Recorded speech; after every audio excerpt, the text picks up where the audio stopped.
Assalamualaikum warahmatullahi wabarakatuh. Bismillahirrahmanirrahim. Alhamdulillahi rabbil alamin.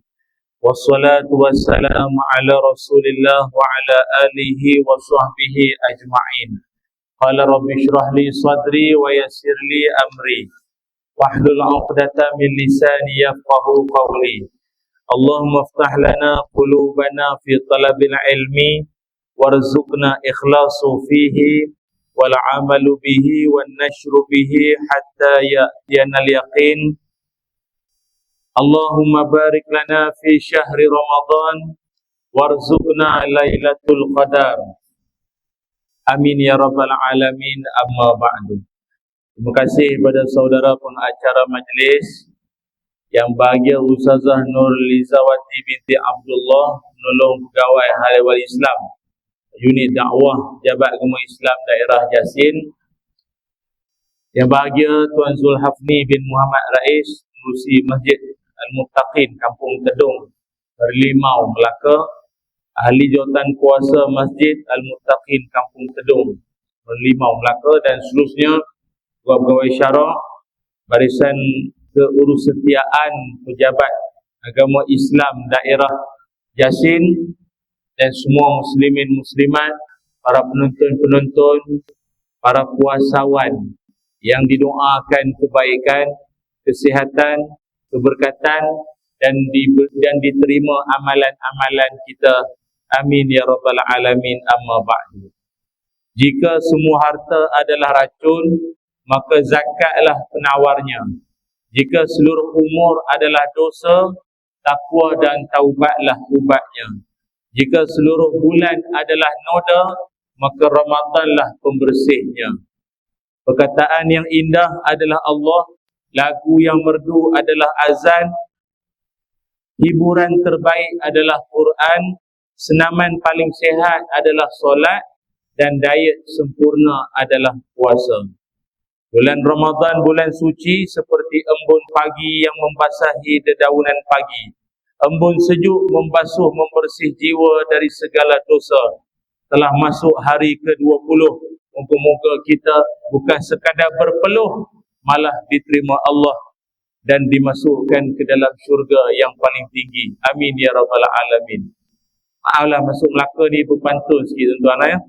Syukur kepada Allah Subhanahu wa taala dapatlah saya, isteri dan anak-anak bertandang ke Masjid Al-Muttaqin buat kali yang kedua pada kesempatan pagi ini. Isteri dengan anak-anak dalam kereta lagi kot, tak turun lagi. Apapun saya ucapkan terima kasihlah kerana sudi menjemput saya pada kesempatan pagi yang berbahagia ini untuk kita kongsikan berkait tentang soal nak meraih keberkatan, memburu malam ataupun Lailatul Qadar ataupun malam 1000 bulan. Lebih dahulu saya nak tanya apa khabar semua? Sihat semua? Alhamdulillah. Puasa hari ni tak berapa nak jawab, nampak macam ada yang tak syukur ke. Dia kata saya uzur ustaz, macam nak puasa. Tengok-tengok umur 68, uzur lagi. Ya. Tak apa benda boleh bincang, jangan main-main. Kalau dalam sejarah orang perempuan umur 80 pun ada yang mengandung lagi. Jadi ibu-ibu jangan pernah rasa selamat. Walaupun diletakkan pagar, diletakkan macam-macam, belum tentulah itu ikhtiar namanya. Tak maaf lah ya, Ramadan cerita pelik-pelik pula. Muslimin, muslimat, ibu-ibu yang dirahmati Allah sekalian. Pertama, kita ucapkan tahniah kerana di kalangan ibu-ibu dan juga jemaah ada yang telah pun mengkhatamkan Al-Quran ataupun yang telah menamatkan bacaan Al-Quran yang sebelum ini dilangsungkan secara tadarus. Tadarus ini maknanya saling belajar. Kalau bukan saling belajar namanya tidur terus. Derus-rus juga kat belakang. Tadarus itu daripada perkataan tafa'ala, saling. Awak baca, saya dengar, saya baca, awak dengar. Jadi kalaulah ada konsep, tadarus secara membahagi-bahagikan juzuk-juzuk dalam grup WhatsApp, itu bukan tadarus. Maknanya Alung baca juzuk 1, Angah baca juzuk 2, bahagilah seorang sikit. Opah pun baca juga, Opah baca juzuk amma jadi ya. Qul huwallahu ahad atau enak hujung-hujung. Jadi hujung-hujung dia kata kita khatam Quran. Tak, itu bukan namanya tadarus. Tadarus ini kalau betul konsepnya, duduk berhadapan, dengar, baca, faham. Sama-sama dengar. Kita salah, dia tegur. Ini kalau masing-masing baca dalam bilik masing-masing, siapa nak tegur? Sendiri baca betul semua pula tu. Bukanlah betul pun, dia lah rasa betul. Kan? Sama juga dengan konsep khatam. Kalau dah bahagi, masing-masing baca tak tahu apa sudahnya nak khatam pula. Dalam grup WhatsApp. Jadi yang duduk beramai-ramai ini, alhamdulillah.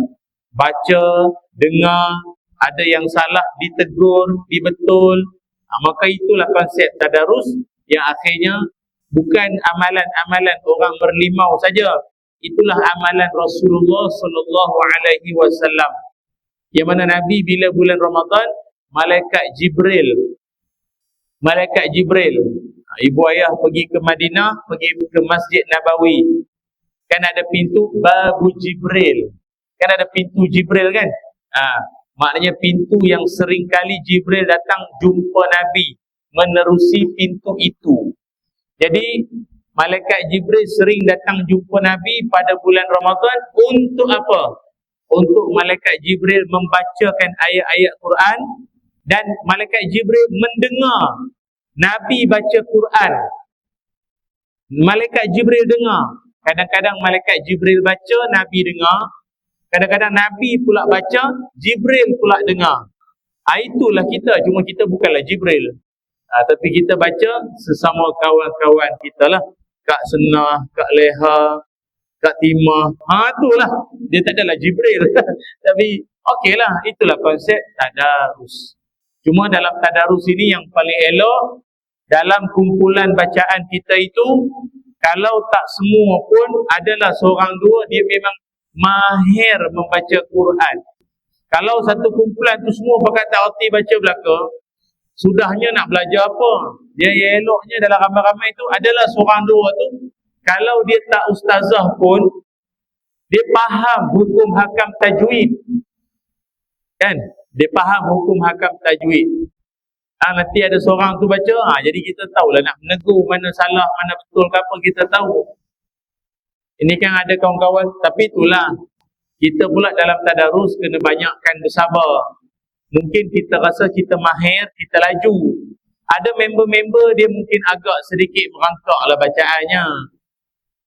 Wa rafa'na 'alaka zikra.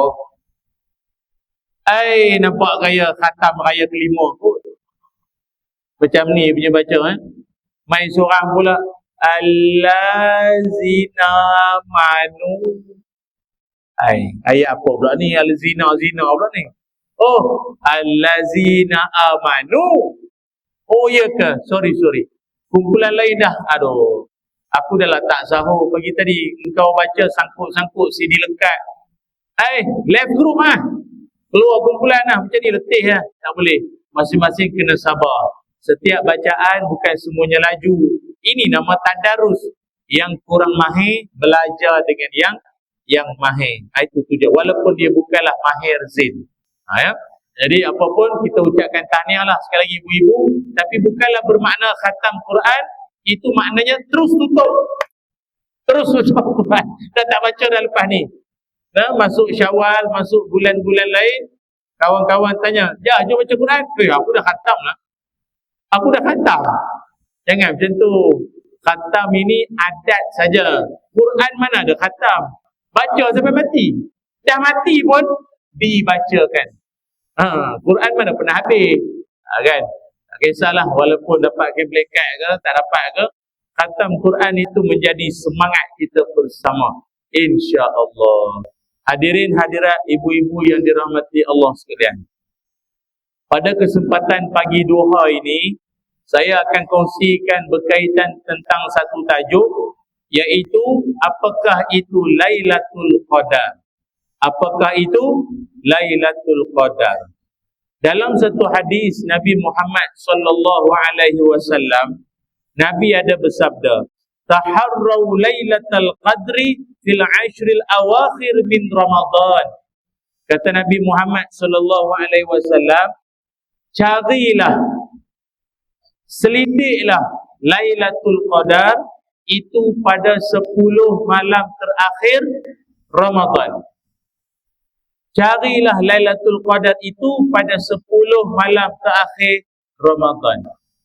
Cuma saya nak pesanlah pada diri saya dan kita semua, kalau boleh janganlah sibukkan sangat dengan kiraan hari. Malam 23, malam 20, enggak. Malam 22, malam genap, tak ada benda. Dia 23, 25, 27. Kalau boleh jangan kira macam itu. Sebab kita tak tahu mana-mana malam boleh jadi. Sebab ada hadis dan ada riwayat yang mengatakan malam 23. Ada riwayat kata malam 27. Malam ganjil. Kan?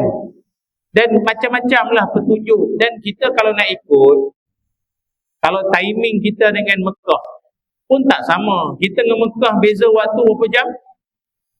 5-6 jam kan? Beza. Jadi agak-agak malaikat turun mana dulu? Yang pasti malaikat turun mesti malam. Siapa malam dulu? Mekah ke kita dulu? Jadi kira macam mana? Pasal ada orang dia kata kalau nak kira malam 27, kita ikut 27 yang Mekah. Tak boleh. Sana memang malam, sini siang. Jadi malaikat pergi malam ke siang? Letih. Macam mana? Jadi tak payahlah nak kira-kira sangat. Bangun je lah tiap-tiap malam tu. Tiap-tiap malam tu beramal, masjid jangan pernah lengang.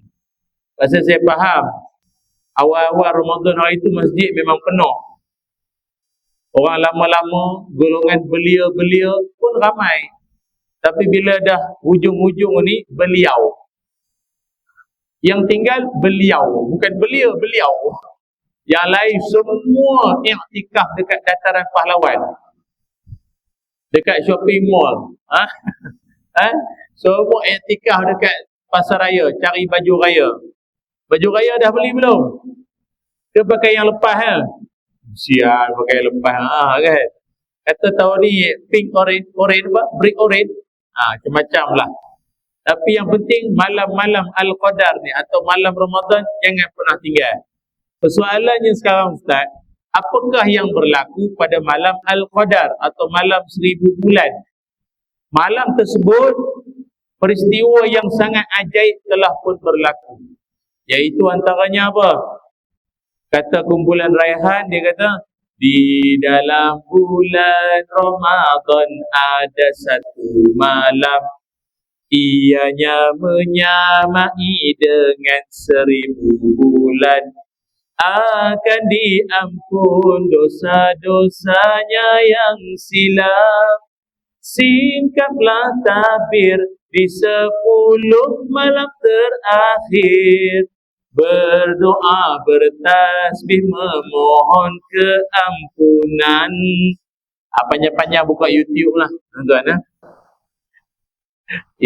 Dia nyanyi di tiket lain. Banyaklah kejadian yang berlaku, peristiwa-peristiwa ajaib pada malam Al-Qadar. Cuma kalau lebih detail, Allah Ta'ala sebut dalam surah Al-Qadru. Apa dia? Bismillahirrahmanirrahim. Inna anzalnahu fi Lailatul Qadr. Wa ma Lailatul Qadri khairun tanazzalul malaikatu war biizni rabb salamun hiya hatta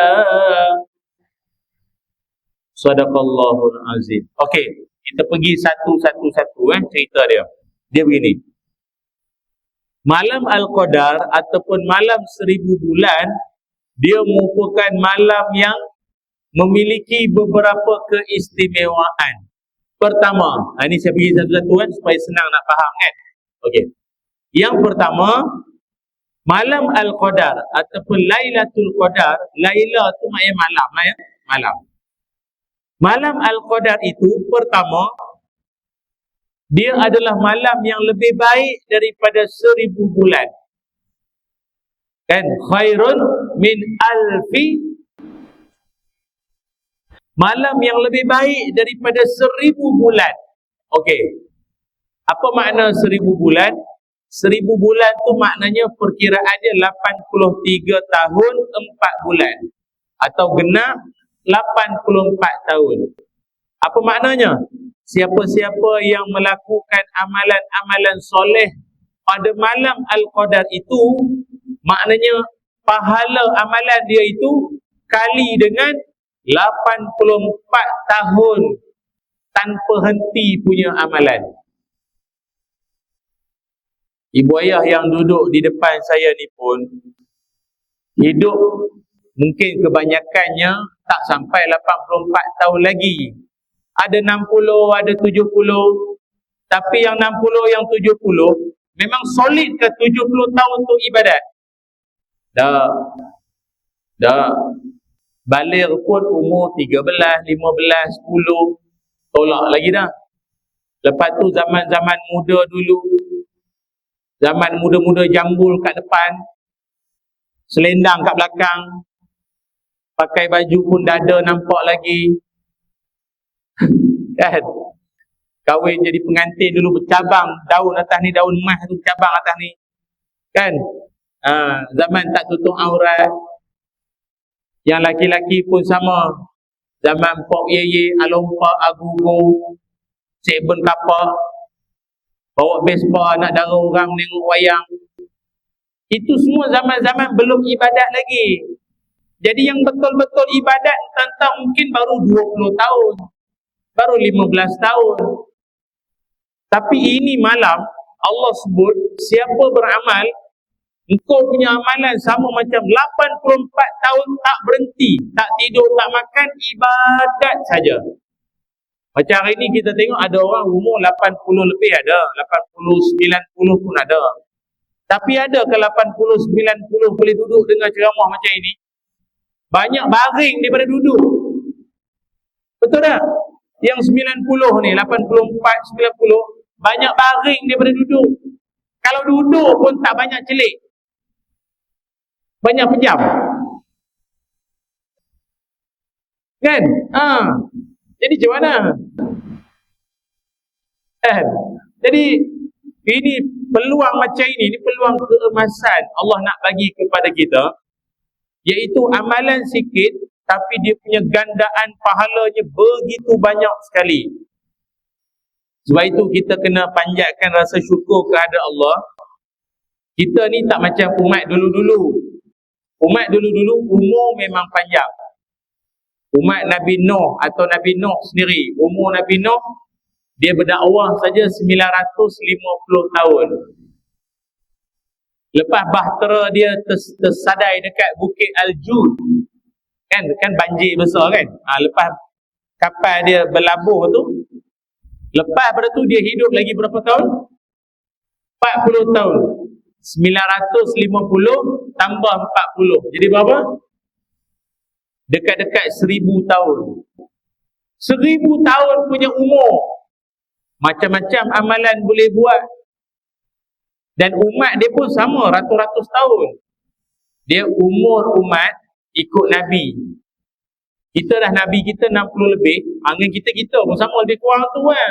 Ada yang lebih daripada tu tapi tak mau tegak Jadi macam mana nak dapat amalan banyak ni? Umur pendek. Umur kita pendek-pendek kata semua ni. Macam mana nak dapat amalan tu pahala banyak? Dengan malam Al-Qadar lah. Tapi janganlah sedih sangat. Umur tak panjang pun ada hikmah. Kita umur kalau tak panjang sangat, maknanya taklah sampai 300. Sajalah tanya ibu-ibu, ayah-ayah duduk depan saya ni, kalaulah keluar borang permohonan, berapakah umur yang anda mahu? 200? 300? 500? 100? Berapa nak? Berapa? Esok meninggal? Awal sangat. Banyaklah sikit. Berapa? Saya pernah dengar ada seorang jemaah tu jawab 200 tahun. 70 berjalan macam biawak dah, macam mana? Tak apalah, dia teringin, tak apalah. Kan? Umur tak panjang sangat, tak apalah. Umur kalau panjang-panjang sangat pun banyak dosa nanti. Bimbang-bimbang banyak dosa. Duduk-duduk ni pun banyak mengata juga ni kadang ni. Penceramah tu baju sama je dalam TV. Tak ada baju lain apa. Ustaz tu aku tengok dalam TV putih. Dekat luar gelap muka dia. Mutuk zakat, ya Allah. Kan? Jadi umur panjang banyak dosa. Ataupun umur kalau panjang sangat pun kerajaan letih bayar pencen. Tak mati-mati lagi. Umur sampai 200 tahun. Servis berapa tahunnya? Ataupun anak cucu pun duk tunggu juga bila nak meninggal upah. Nak pecah geran. Tak meninggal lagi kan? Jadi tak apalah, umur tak panjang tak apa. Yang penting amalan kita punya pahala berpanjangan. Maka caranya ialah Allah Subhanahu Wa Taala mengurniakan kepada kita dengan malam Al-Qadar ataupun malam 1000 bulan. Satu malam punya amalan sama macam 84 tahun punya amalan, tak berhenti-henti. Itu yang pertama. Yang kedua, apakah itu malam Al-Qadar? Yang kedua, malam Al-Qadar ialah disebut malam ketentuan ataupun malam dicatatnya takdir tahunan. Apa dia malam dicatatnya takdir tahunan? Ini dalam Quran surah Ad-Dukhan ayat 4. Surah Ad-Dukhan ayat 4 kata Allah, "Fiha yufraqu kullu amrin hakim." Pada malam tersebut akan ditentukan segala ketetapan. Kata Imam Ibnu Katsir, Lailatul Qadar ialah malam di mana Allah akan merincikan di Lauh Mahfuz tentang takdir dalam setahun. Kan? Maknanya macam kita ni 1445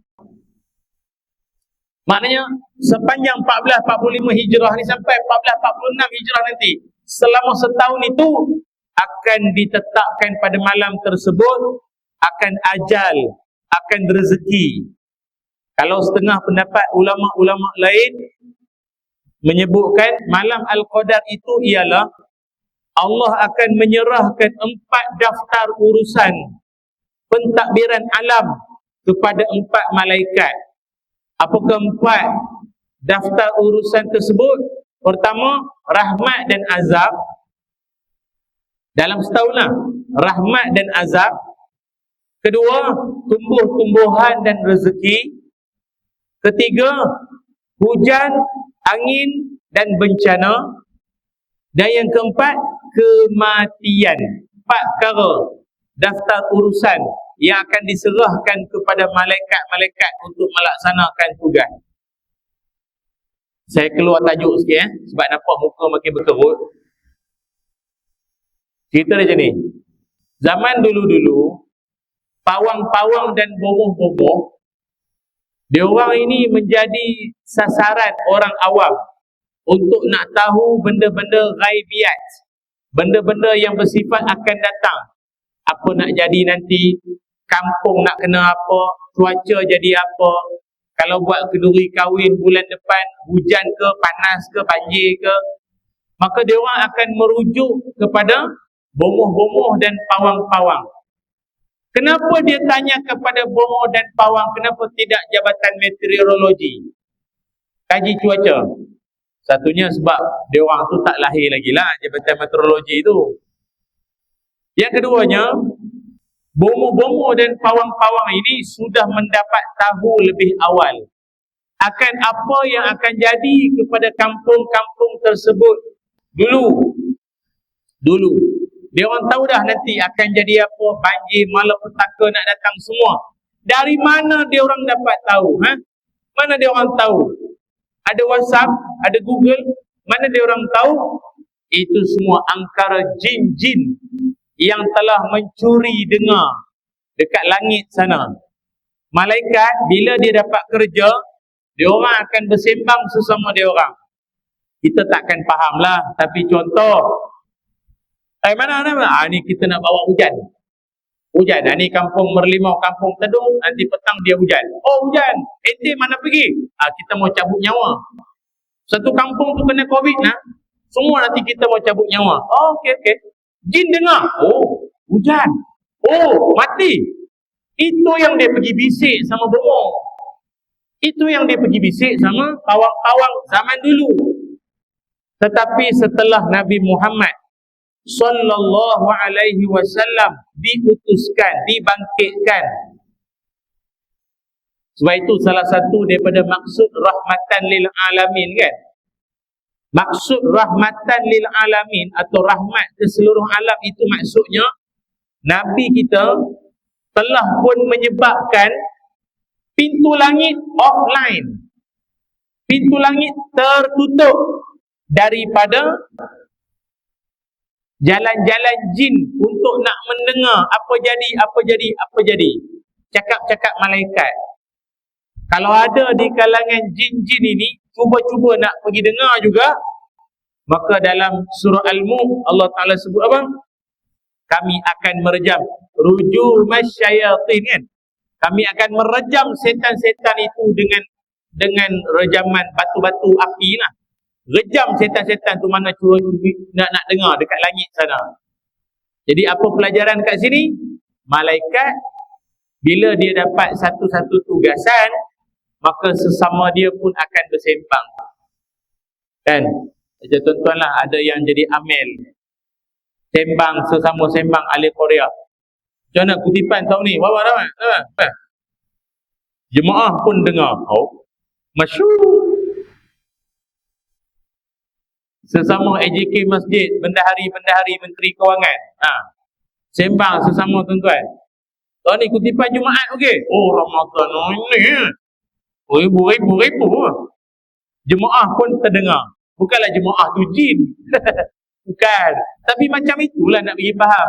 Jadi malaikat sesama malaikat, dia akan dapat tugasan dia, dan setiap tugasan yang dia dapat, kadang-kadang dia akan bercakap sesama sendiri. Itu ceritanya. Okey? Jadi malam Al-Qadar, itu namanya qadar, takdir, ketentuan, malam yang akan ditentukan rahmat, azab, tumbuh-tumbuhan, rezeki, bencana, maut antaranya. Ditetapkan pada bila? Al-Qadar, malam Lailatul Qadar. Gitu.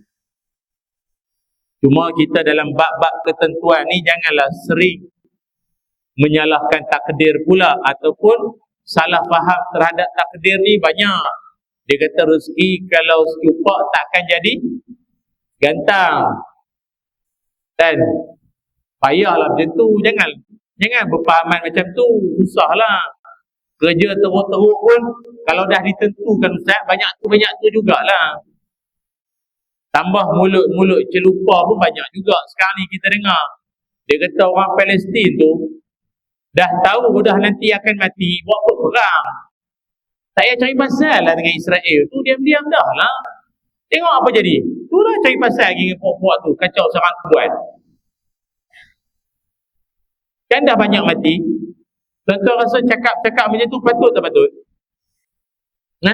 Dia kata kalau dah tahu dah kau punya keluarga akan mati, kena bom, kena tembak, buat apa kau pergi lawan, buat apa? Macam ni lah tuan-tuan, kita cakap kat dia, kalau kau tahu kereta kau akan accident, tak payah beli. Betul tak? Tuan-tuan kalau kereta tak nak accident, buat apa? Jangan beli kereta daripada awal. Boleh cakap macam tu? Oh tak boleh Ustaz, kita nak pakai. Dah tu. Saya pening Ustaz, kereta baru basuh dah foto. Tahu tak macam mana cara kereta tak nak foto? Tak payah beli kereta. Atau selimut kereta di rumah tak payah bawa ke mana-mana. Bulan-bulan bayar bank. Apa jadi apa? Mana boleh cakap macam tu? Agak-agak ada komplain kata saya sering kena menampar dengan suami saya. Tampar ni haram hukum dia, berdosa. Tak boleh. Tapi itulah dia kata, Ustaz macam mana saya nak dapat, ataupun macam mana saya nak buat suami saya tak tampar saya? Carilah suami yang tak ada tangan. Memang takkan kena tampar, betul tak? Tak boleh ke cakap macam tu? Tak bolehlah cakap macam tu. Takdir ini satu bab yang jangan disalah faham. Akibat kerana salah faham takdir, maka lahirlah banyak perkumpulan ajaran-ajaran sesat. Banyak ajaran sesat yang lahir akibat salah faham takdir. Bukan salah faham tentang cara ambil semayang, batal tak batal. Kan? Berkumur, batal ke tak. Bukan itu. Soal takdir ni, ketentuan takdir ataupun akidah. Kawan-kawan saya banyak juga di pejabat agama duk cerita. Ada kadang suami-suami datang. Dia kata, Ustaz, permohonan nak kahwin lagi. Ustaz tu tanya, nampak gaya dah ada isteri, kenapa nak kahwin lagi? Saya kalau ikutkan, saya tak nak kahwin lain, Ustaz. Tapi ini semua ketentuan. Ini semua ketentuan Allah. Senang dia cakap ketentuan. Dia tak tahu. Bini dia mengamuk, parang atas kepala, pergi pejabat agama dengan parang tu ada lagi. Bang, kenapa? Ketentuan. Kau tahu ketentuan tak ketentuan? Dia ingat jodoh ketentuan. Ajal pun ketentuan juga. Padan muka. Tapi ni saya tengok ni suami-suami setia banyak belakang ni semua. Monyok nampak ni. Dia lah tu. Ada. Saya ceramah sampai ke berapa ni? Malam. Sampai malam lah tu Qadar. Elok. Petang ni saya dekat dataran Masjid Al-Azim. Petang ni. Tak boleh lama sangat lah. Okey. Yang kedua. Faham Faham. Okey. Yang ketiga. Apakah itu malam Al-Qadar? Malam Al-Qadar juga adalah malam tanazzalul malaikatu warruhu fiha. Malam Al-Qadar itu adalah malam di mana para malaikat turun ke bumi. Para malaikat akan turun ke bumi beserta dengan ketua malaikat. Siapakah ketua malaikat? Ar-Ruh. Tanazzalul malaikatu war-ruh. Ruh tu bukan roh. Roh dalam badan kita ni bukan. Roh itu bermaksud malaikat Jibril. Panggilan lain kepada malaikat Jibril adalah roh. Macam dulu kan Siti Maryam masa nak dapat tahu yang dia akan dapat anak Nabi Isa tu lah. Datang malaikat. Siapakah malaikat itu? Ar-Ruh. Ruhul Qudus. Itulah malaikat Jibril. Jadi Allah sebut malam Al-Qadar itu para malaikat turun ke bumi beserta dengan malaikat Jibril. Itulah fahaman orang tua-tua dulu yang mana mereka faham selain daripada Lailatul Qadar, dia panggil malam itu malam 7 likur. Siapa pernah dengar istilah malam 7 likur? Biasanya malam 7 likur ni orang tua-tua dulu dia akan pasang pelita. Dia akan pasang pelita di sepanjang kawasan rumah dia atau di kawasan keliling rumah kampung dia tu. Apa tujuan? Supaya malaikat nampak jalan. Sebab dia faham malaikat ni macam kapal terbang. Malaikat kan landing. Bila nak landing, landasan kapal terbang kan ada lampu. Jadi mana-mana rumah yang gelap, mana-mana rumah yang kelamnya, tak ada lampu, tak ada pelita apa. Jadi rumah tu kata dia, malaikat memang tak datang, dah lah gelap, tak nampak jalan. Jadi mana-mana rumah yang terang-terang ada pelita-pelita tu, itu malaikat akan datang, kata dia. Jadilah malam 7 likur. Jadi mana rumah yang tak pasang pelita, saya ingat orang tua-tua dulu marah. Pasang pelita, pasang pelita. Apalah pasang pelita. Tak apalah, orang tua-tua tu pun agak dah meninggal dah kot. Tinggal yang pakat-pakat belajar dah ni. Jadi pasang pelita ke tak pasang pun tak apa. Pasang dengan niat nak bagi rumah suasana tu nampak cantik, nampak indah, nampak meriah selain daripada cucu nak cucuk bunga api. Itu je lah. Tak ada hal lah, buatlah. Janji kau jangan cucuk selipar aku sudah. Nah, anak-anak cucu ni dia main bunga api, dia cucuk selipar nenek dia. Berlubang. Kan? Okey. Jadi malaikat akan turun ke bumi. Okey. Malaikat turun ke bumi buat apa? Buat apa? Malaikat ni bila dia turun ke bumi, dia akan lakukan beberapa perkara. Dengar baik-baik saya akan sebut Malaikat bila dia turun saja ke bumi, biasanya dia akan buat 3 perkara. 3 perkara dia akan buat bila dia turun ke bumi. Apa dia buat? Takkan cari asam pedas pula kan? Dia turun ke bumi, dia buat apa? 3. Pertama, dia akan mengumpulkan amalan-amalan kita untuk nak dibawa menghadap Allah Subhanahu wa ta'ala. Sebab malaikat ni dia ada berapa shift? Malaikat dia ada berapa shift? Malaikat ada shift. Kerja kelang Ustaz. Malaikat ada 2 shift. Pertama, shift yang pertama subuh. Shift yang kedua asar.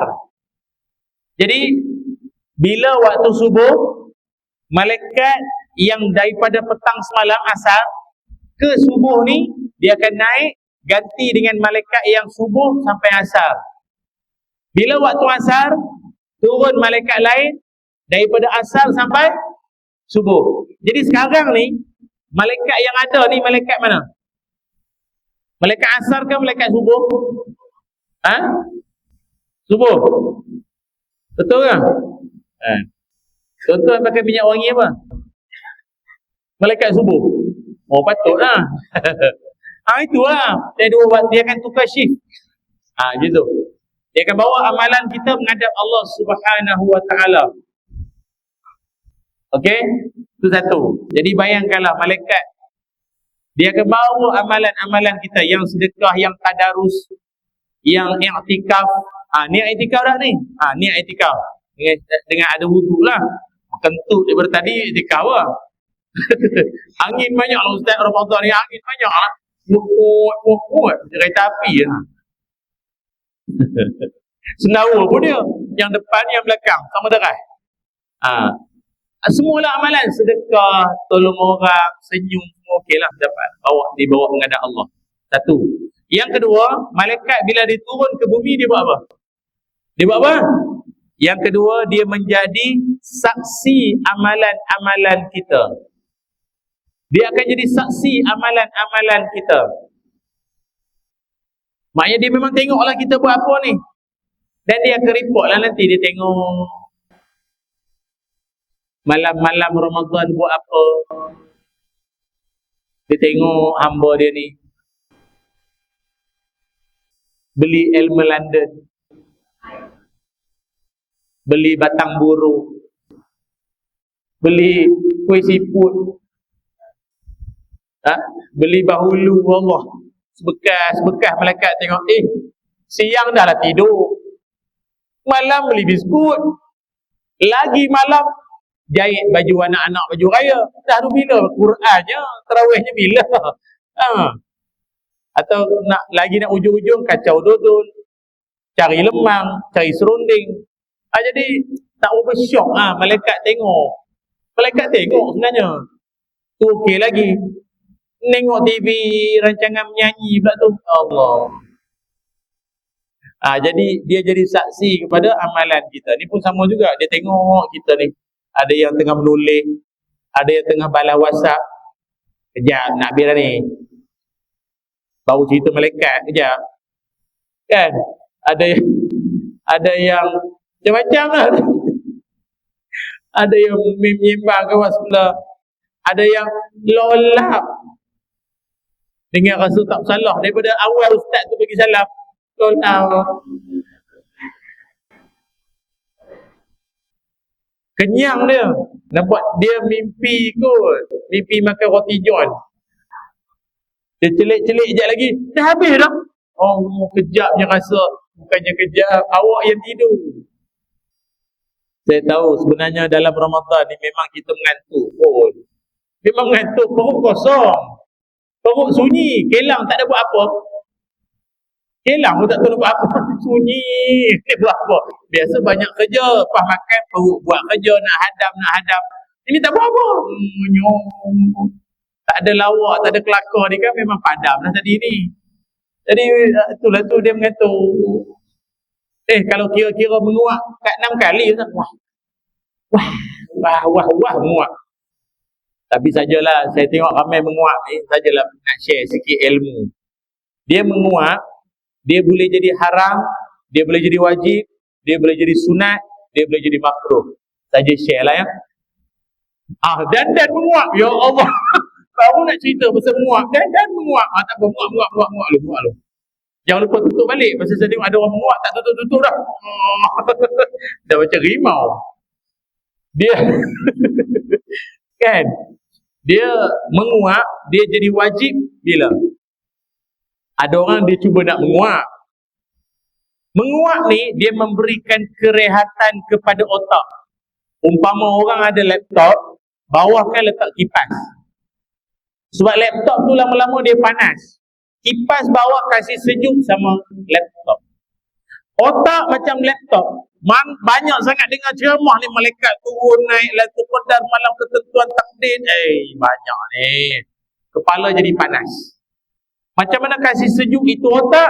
Angin masuk. Dia sejuk otak tu.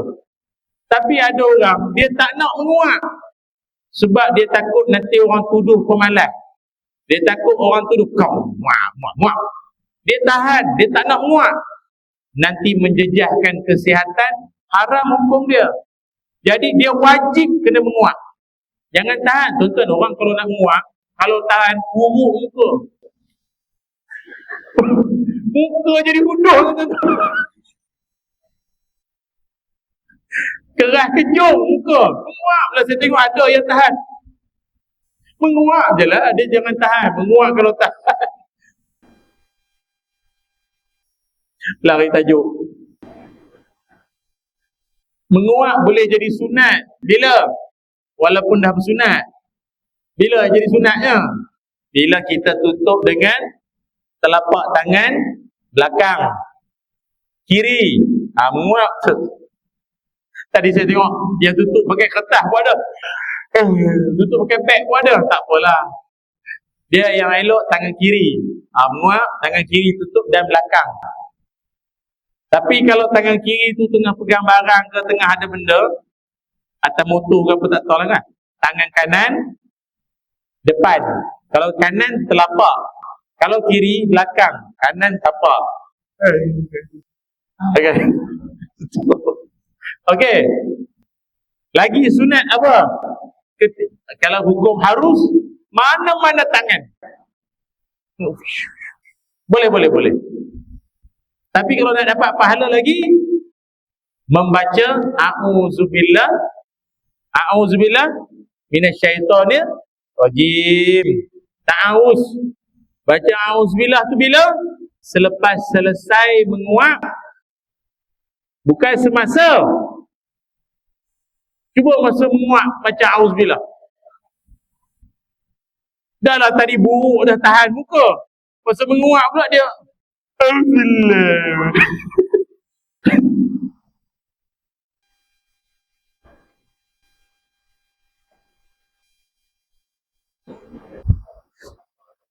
Dengan gigi tak apa ada.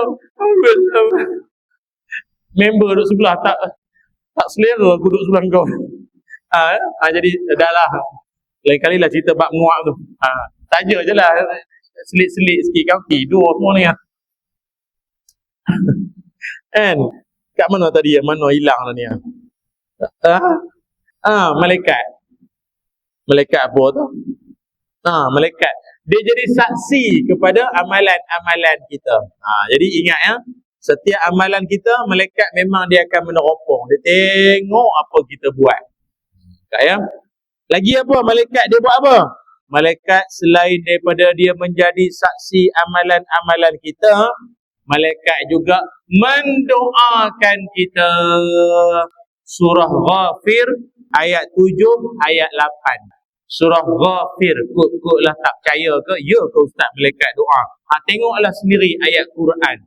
Surah Ghafir ayat 7, ayat 8. Dia doakan setiap di kalangan kita. Yang sakit-sakit, yang sakit didoakan sembuh. Yang ada masalah kewangan, adalah jalan keluar. Yang tengah interview nak dapat kerja yang baik. Yang tengah susah hati, bimbang, gelisah, Allah akan bagi hati dia tenang. Sekarang kan ramai orang gelisah sekarang ni. Musim-musim bimbang banyak ni. Macam-macam lah. Bimbang raya bila. Pasal sejak-sejak kejadian tu, dia dah takut lah. Tak boleh harap ni, tak boleh harap. Entah Rabu, entah Selasa. Standby awal. Dia bimbang lah. Ada orang bimbang bila ceramah nak habis. Ada bimbang. Nampak gaya panjang lagi cerita nama bimbang juga bimbang. Atau dengan kata suami dia ada konvoi nak pergi Siam, nak pergi Thailand, risau juga.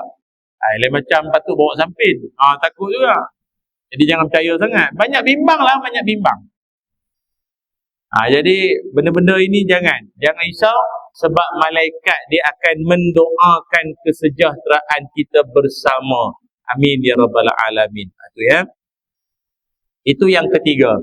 Yang keempat, Yang keempat, malaikat bila dia turun ataupun pada malam Al-Qadar itu, apakah kelebihan yang kita semua akan dapat?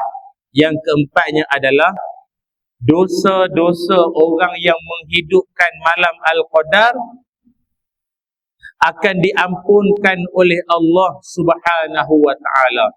Dosa-dosa akan diampun Allah. Siapa yang bangun pada malam tersebut. Man qama lailatal qadri imanan wahtisaban ghufira lahu ma taqaddama min zambi.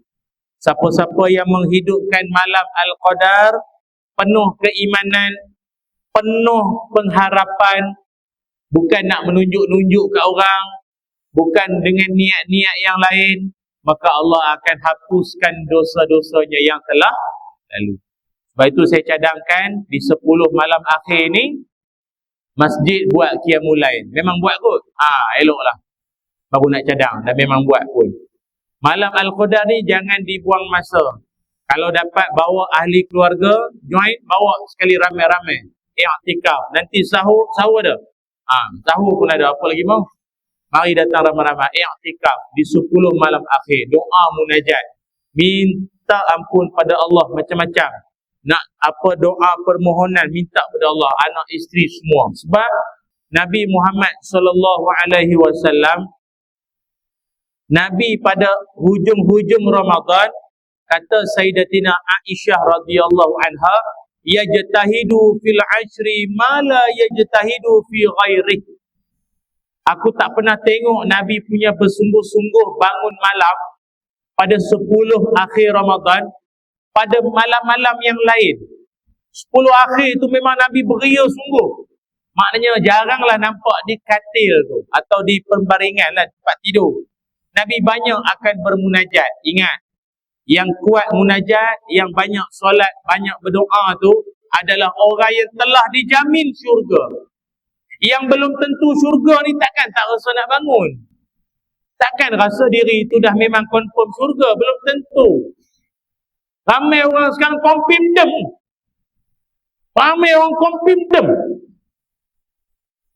Kompimdem tak ada wang-wang sam.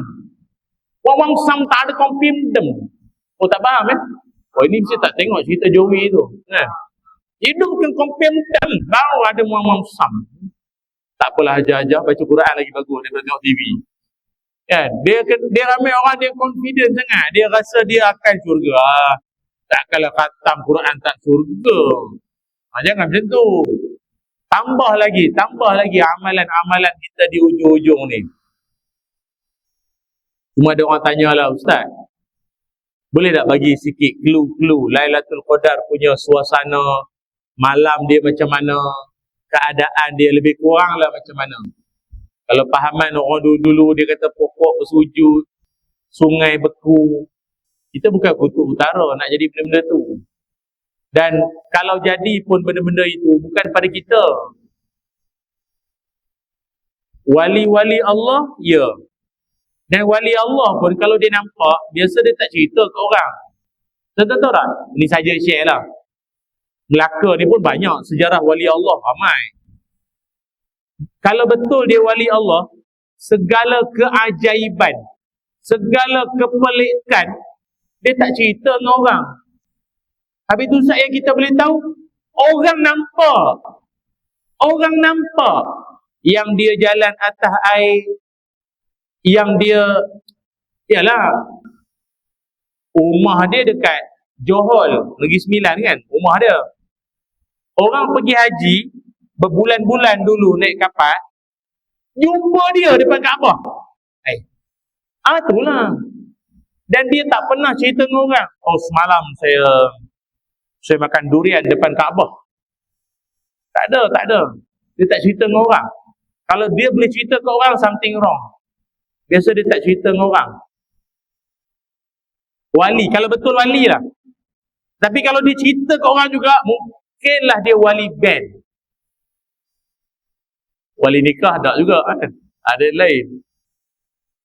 Dia tak cerita dengan orang. Dia diam je. Orang lain yang tahu. Anak murid dia cerita. Mungkin anak-anak dia cerita. Dia tahu macam Tok Penali kan. Banyak anak-anak dia cerita Tok Penali. Tok Penali. Masa nak pergi, ada orang tu minyak motor habis. Jadi terserempak dengan Tok Penali. Dia pun tak kenal Tok Penali ni wali Allah ke apa, dia tak kenal pun. Tok Penali tanya, pasal apa ni? Buat apa demo ni? Orang Kelantan kan? Apa demo ni? Motor tak habis minyak. Minyak habis. Tok Penali kata, ambil air sungai. Ambil air sungai isi. Agak orang tu, orang tua ni lain macam masuk air ke apa? Disuruhnya Tok Penali tu kata apa? Kau ambil air sungai, tuang masuk dalam motor. Budak tu boleh bawa 50 yang motor ni. Tapi zaman tu kan tak ada Google, tak ada apa. Dia try. Ambil air sungai, masuk dalam motor, yang minyak dah habis. Kering. Dah tolak dah motor tu. Hidup motor tu. Ini karamah lah wali-wali Allah. Tuan-tuan jangan buat perangai macam tu. Nak mari masjid, minyak motor habis. Bini kata, bang, ambil air spritzer. Ambil air mineral bang, tuang. Sebab ini wali lah. Saya ni wali sebenarnya. Saya wali keturunan ke-6. Cik dah. Saya keturunan ke-6 Tok Penali. Tak payahlah. Tok kau pun tak dikenali. Tok Penali apa? Wali Allah ni lain. Memang jadi sungguh. Jadi yang nampak-nampak pelik-pelik tu kebanyakannya wali-wali Allah saja. Dan kalau dia nampak pun dia tak cerita dengan orang. Buat live Facebook, malam tadi saya malaikat datang minum teh. Dia ajak makan kari pak sikit, dia tak nak, kita kenyang. Kau jadi itu kena masuk dalam tu, hospital bahagia tu. Okey, dengar ya. Antara tanda-tanda malam tersebut, kalau dah namanya tanda, apa maksud? Boleh jadi, boleh tidak. Macam mendung petanda nak hujan. Kalau mendung, mesti hujan ke? Tak mesti. Tanda saja. Kadang punyalah gelap di langit, baju dah habis angkat, sekali tak hujan. Tanda, bukan mesti. Yang saya nak baca ni pun tanda, bukan mesti. Boleh jadi, boleh jadi. Pasal takut nanti orang komplain. Ustaz cakap tak jadi pun. Cakap dah. Banyak menguat berapa. Dengar Malam Al-Qadar ialah Lailatul Qadri Lailatun Samhatun Talaqatun La haratan Wala baridatan Tusbihu syamsu Sabihatuha Du'ifatun hamra. Maksudnya apa? Malam Al-Qadar itu adalah malam yang penuh kelembutan. Malam yang sedap saja. Sedap yang macam mana? Langit cerah. Okay? Langit cerah, suasananya cerah. Tak begitu panas. Tak begitu panas. Dan tidaklah begitu sejuk. Taklah begitu dingin sejuk sangat. Walau duduk dekat Pengkalan Balak punya pantai ke, duduk dekat Serkam, dekat Umbai punya pantai ke, angin tepi laut ke, dia dingin-dingin saja, dia taklah sejuk. Dan bila di pagi hari, esok pagi, matahari yang muncul dengan cahaya yang bersinar lemah. Cahaya matahari yang muncul, yang timbul pada pagi tersebut adalah cahaya matahari yang lemah cahayanya. Dia timbul matahari tu, tapi dia punya cahayanya tak berapa terang sangat.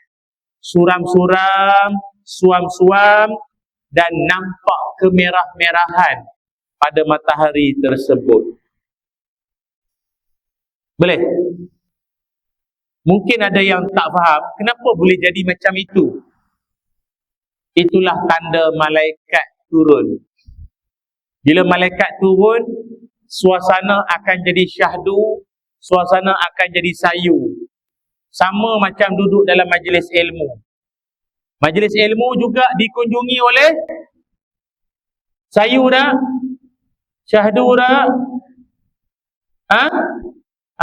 Itu tanda malaikat datang. Ya, sebab itu malam Al-Qadar biasanya kita akan mengantuk sangat. Kalau malam-malam lain 20 mungkin banyak, 8 steady, 8 rakaat tarawih steady. Sampai witir, sampai ya latif, okey.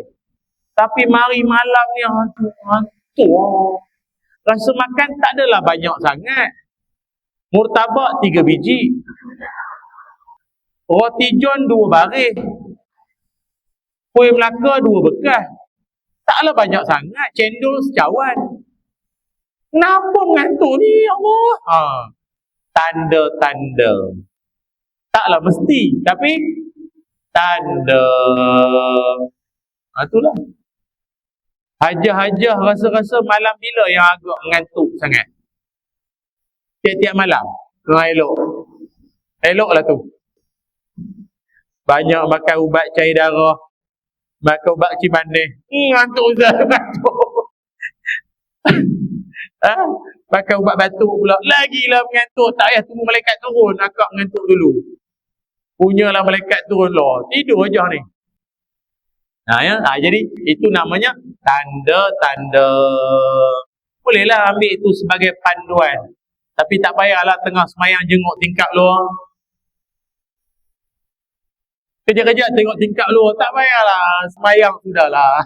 Malam-malam bila pun biarlah. Yang penting Allah akan bagi pada siapa-siapa yang terpilih. Cumanya Ustaz, kalau dah jumpa malam Al-Qadar, apa amalan paling elok nak dibuat? Apa amalan? Amalan yang paling elok dibuat juga ada 3. Ini semua senang-senang saya bagi. 3 ya. Amalan yang pertama, jangan ditinggalkan bila nak mendapat Lailatul Qadar ataupun Lailatul Qadr, iaitu menghidupkan malam bermula daripada Isyak sampailah ke subuh. Habis mengantuk sangat, pergilah tidur sekejap, tapi jangan tidur sampai ke subuh. Bangunlah di malam tu panas lauk nak sahur ke apa kan. Itu ambil masa sekejap pun tak apa. Itu amalan dia. Sebab nak dapat Lailatul Qadar kan, itulah dah Lailah malam. Jangan berjaga siang. Siang ni mana? Dia mesti malam. Carilah masa bermula daripada Isyak. Isyak tu lagi dah boleh dah apa-apa amalan pun. Lepas tu tarawih jangan tinggal lah. Kalau boleh tarawih jangan tinggal. Sama ada semayang dengan imam atau semayang di surau Petronas ataupun di surau kedai Tom Yam. Jangan tinggal. Pasal saya tahu ada yang buka puasa dekat kedai. Jadi dia ingat kedai surau Tom Yam punya kedai tak ada benda kot. Boleh juga, tapi tak adalah i'tikaf. Ada ke i'tikaf surau Tom Yam? Kalau itu i'tikaf biar Tom Yam ni, tak adalah. Yang bagusnya masjid. Tapi kalau ditanyakan laki dengan perempuan, laki ya. Perempuan afdal dia rumah. Nak datang masjid boleh, siap bawa anak boleh. Syarat izin suami. Akak ada suami? Tak ada ya. Allah. Ramai ibu tunggal ni. Allahu Akbar. Siapa yang nak membela nasib ibu-ibu tunggal ni? Boleh? Boleh tak? InsyaAllah. Kan? Dia ada orang memang dia tak boleh tengok ibu-ibu tunggal ni. Kesian. Mak mentua saya cerita dekat Sabak Bernam macam tu lah. Ada anak muda umur 31. Kahwin dengan ibu tunggal umur 67. Abang.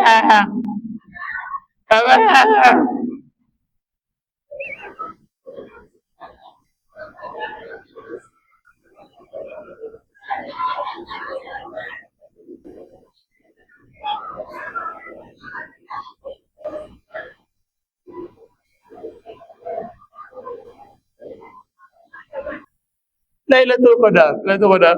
Apa? Sebab dia doa Lailatul Qadar dapat. Memang dia dapat. Ya Allah, kurniakanlah aku suami muda. Dapat sungguh. Jadi malam-malam Al-Qadar ni doa elok-elok. Nah. Tapi biasanya perempuan kalau suami dah meninggal, biasanya dia tak nak cari lain dah. Tak larat dah Ustaz. Kan cari yang lain pula. Kita pula jaga dia. Tak nak dah. Cukup lah Ustaz. Dia macam dah serik dah nikah. Cukup lah. Kalau cari yang muda tu jaga dia, tak apa. Nak jaga yang tua, dia pun sakit, tak larat lah saya. Bertempek koyok sini, tak ya. Apa tajuk kita ni lari ya?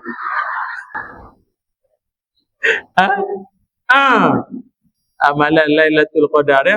Jadi janganlah tinggal lah malam-malam, bangun. Tapi kalau dah seorang, bangunlah seorang-seorang tu. Kalau ada suami, kejut suami. Dia kata Ustaz saya ada suami pun macam tak ada lah. Kejut dia, puas tak nak bangun lah. Bangun. Tahu. Saya pergi panah laut, datang balik tengok dia tidur lagi Ustaz. Baru dia bangun. Tu pun bangun bunyi macam lembu. Kayak plekat bersilang. Dalam tak ada apa. Biasa hidup seorang je Ustaz, senang. Okey lah tu. Macam mak saya, mak mentua, ibu tunggal juga. Welcome to the club lah. Mak, lagi mak? Tak mau lah. Cukup lah. Nak seorang-seorang nak ibadat senang. Orang lelaki pun sama. Isteri meninggal pun dia tak nak cari lain dah. Tak nak lah, cukup lah seorang. Betul tak tuan? Yang buat malu, angguk pergi lah. Tak angguk. Aduh. Ya tu, tak boleh bincang lah. Yang kedua, saya pun tak boleh lebih-lebih sangat isteri kat luar. Saya taklah takut dia, cuma dia menakutkan. Tu je lah. Yang kedua, amalan nak dapat Lailatul Qadar adalah iaitu dengan kita solat isya. Tadi bangun malam kan? Bangun malam ni umum. Apalah Quran, zikir, wirid. Yang kedua, solat isya berjamaah. Okey, dan solat subuh berjamaah. Okey, kenapa cakap macam tu? Okey, solat isyak berjamaah, solat subuh berjamaah. Solat subuh jemaah ni tak payahlah tunggu alif satar, alif aziz, alif apa tadi? Alif lah mana tunggu datang baru nak penuh masjid. Dengan menghidupkan isyak berjamaah, subuh berjamaah, kata Nabi Muhammad sallallahu alaihi wasallam, anna ihya'aha yahsulu bi an yusalli al-isya fi jama'atin wa ya'zimu ala an yusalli subuh fi jama'ah. Orang-orang yang menghidupkan solat isyak berjamaah dan subuh berjamaah adalah tanda-tanda orang yang akan dapat Lailatul Qadar. Straight, jangan tinggal. Jangan tinggal. Kenapa? Orang yang solat isyak berjamaah, pahala dia sama seperti dia menghidupkan separuh malam. Tapi siapa yang sembahyang subuh berjamaah, pahalanya seperti dia menghidupkan seluruh malam. Tu jangan tinggal. Jangan tinggal. Dan yang ketiga, amalan nak dapat Lailatul Qadar, iaitu dengan mengamalkan doa yang diajar oleh Rasulullah sallallahu alaihi wasallam kepada Sayyidatina Aisyah. Allahumma innaka afuwun karim tuhibbul afwa fa'fu anna. Ya Allah, sesungguhnya Engkau Maha Pemaaf, Maha Mengampun, Kau sukakan keampunan. Ampunkanlah kami, ampunlah kami. Amin ya rabbal alamin. Boleh ibu-ibu semua, ayah-ayah, okey? Alhamdulillah. Cukup sekadar itu saja sembang-sembang kita pada kesempatan pagi ini. Mudah-mudahan bermanfaat. Mudah-mudahan kita mendapatlah piala takwa menjelang Syawal nanti, dan kita juga di kalangan orang-orang yang akan mendapat Lailatul Qadar. Cuma macam saya sebut tadi, Lailatul Qadar ni adalah orang yang banyak buat persiapan. Bersiap dengan ilmu, bersiap dengan amalan. Jangan benda-benda last minute. Tahu kan? Benda kalau apa-apa buat last minute, baju tak tempah lagi, ilmu banyak tak. Lala kali banyak alamak raya lagi. Macam tu jadi. Benda tak siap daripada awal. Tu jadi macam-macam alamak. Jadi kalau boleh, kita jadilah orang yang banyak bersiap sedia, kerana mungkin tahun ini Ramadan kita yang terakhir. Jangan kata Ramadan ni Ramadan terakhir, tak tahu sempat ke tak habis Ramadan. Maklum saya 3 hari lepas, maklum saya meninggal dunia, stroke, meninggal dah. Dia pun harap juga habis Ramadan, tak habis. Jadi kita doalah dapatlah menamatkan Ramadan ini dengan jayanya dan amal-amal kita diterima Allah. Bismillahirrahmanirrahim. Allahumma salli ala Sayyidina Muhammad wa ala ali Sayyidina Muhammad. Allahumma innaka afuwun karim tuhibbul afwa fa'fu anna. Allahumma inna nas'alukal jannah wa ma yuqarribu ilaiha min qawlin wa amalin. Allahumma barik lana fi syahri Ramadan warzuqna lailatul qadar. Rabbana atina fid dunya hasanah wa fil akhirati hasanatan wa qina azaban nar. Wa sallallahu ala sayyidina Muhammad walhamdulillahi rabbil alamin. Taqabbalallahu minna wa minkum salihal a'mal. Assalamualaikum warahmatullahi wabarakatuh.